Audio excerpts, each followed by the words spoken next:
Welcome back to Hannity. So the next GOP debate, hosted by the Fox Business Network, is now less than 24 hours away. And joining me now for pre-debate analysis as well as reaction to our interviews with Donald Trump and Senator Marco Rubio, the author of the brand new book, A Disgrace to the Profession, New York Times best-selling author, our friend Mark Steyn, is back. So we got two tiers now. We've got Trump Carson, right. We got Cruz Rubio, and you got all these guys that, you know, aren't really making the mark now. We're 84 days out. What do they have to do? What are you looking for tomorrow night for somebody to break through? Yeah, they have to demonstrate that they're still in the game. I think it's particularly important for Jeb Bush and for Carly Fiorina, who basically is cruising on nothing but the fact that she's what they call on Broadway a critic's darling, and she has these great nights and debates, and it doesn't quite translate into anything afterwards. But the first They're two the ones, did. I think, who have got after the second debate, her column was a little bump, and then it fades. But it's not. It doesn't seem to sustain. And I think also it's interesting. It's going to be interesting to see how Ben Carson, who has basically just had this irresistible rise so far, whether how he reacts to the rather wobbly week he's had with these accusations from Politico and co. Don't you think it was a net plus in the end, though? Because it sort of was a continuation of the theme started in the last debate, that the media is abusively biased, their questioning was over the top. It seemed like the moderators wanted to join the debate themselves. They had an opinion, and they expressed it. And it seemed like a win for the Republicans and a loss for the media. Oh, no, and I think Ben Carson reacted in absolutely the right way. I mean, by the way, he's running on biography. The last candidate to run purely on biography was Barack Obama in 2008, and his memoir is full of complete total balderdash from beginning to end. If you recall, he has this thing about how his step-grandfather in Indonesia died a heroic death fighting for his country's independence against the horrible Dutch imperialists. And it turns out that in reality, he died because he fell off a chair while he was trying to change the curtains. And instead of the press hectoring Barack Obama about that and saying, well, maybe you could, do an awareness-raising campaign about how you should secure the ladder and be careful when you're changing the drapes, they gave him a complete pass on that. And so the message here is you stand up to these people, you don't play on their terms, and you kick them in the teeth when they come after you. And both Trump and Carson have been doing that. Yeah, all right. So let's start with the top tier. If you're Donald Trump, if you're Ben Carson, what are you planning on tomorrow night?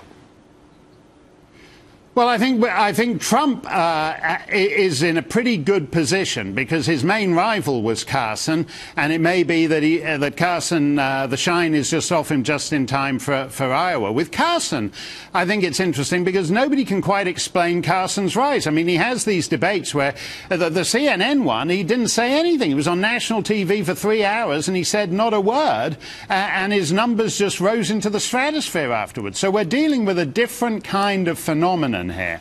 And I think for him, the question is just whether he can neutralize some of these attacks and preserve his general likability. Trump, I think, has played actually a brilliant game.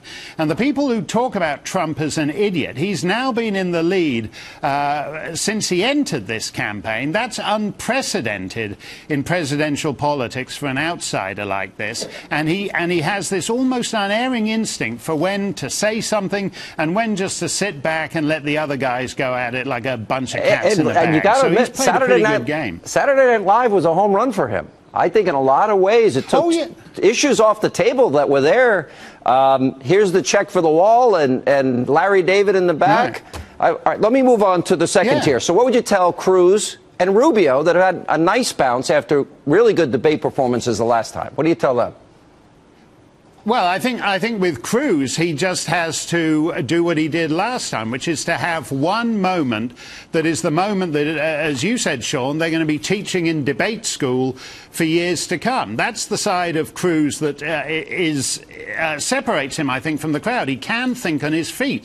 He's brilliantly nimble. He has this terrific memory, and all he has to do is just punch through and have one moment like that is the moment that's replayed over and over again. And Marco? And I think, and Marco Rubio, I think, just has to be. Marco Rubio is basically, Cruz is going for, there's Carson and Trump who are Carson and Trump.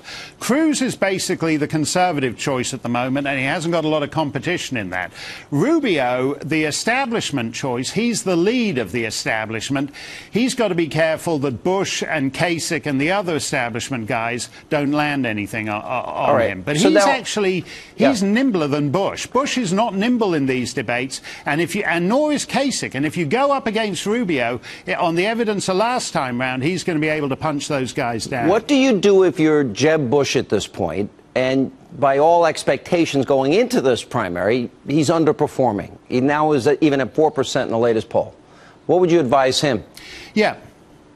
Well, he started out this debate season standing next to Trump in number 2 in the first Fox News debate. And he's now moving further and further toward the end of the line. The fact is, he's been unable to tell us why a third Bush in a quarter century ought to be president of the United States in a nation of 300 million people. You're asking people to do something extraordinary, to say that the Bushes are so indispensable to the health of the republic that we need 3 guys from the same family to be president in a quarter century. If you're asking the American people to support you on that, you ought to know long before this stage what your rationale for running is. And it's not good enough just to say you're a competent state governor or a competent administrator. You're asking the American people to do something extraordinary that would be extraordinary in any free, democratic, representative society. And you ought to have a better explanation as to why you're so indispensable than Jeb Bush does. It's amazing to me. All right, Mark Steyn, always good to see you. Thank you, sir.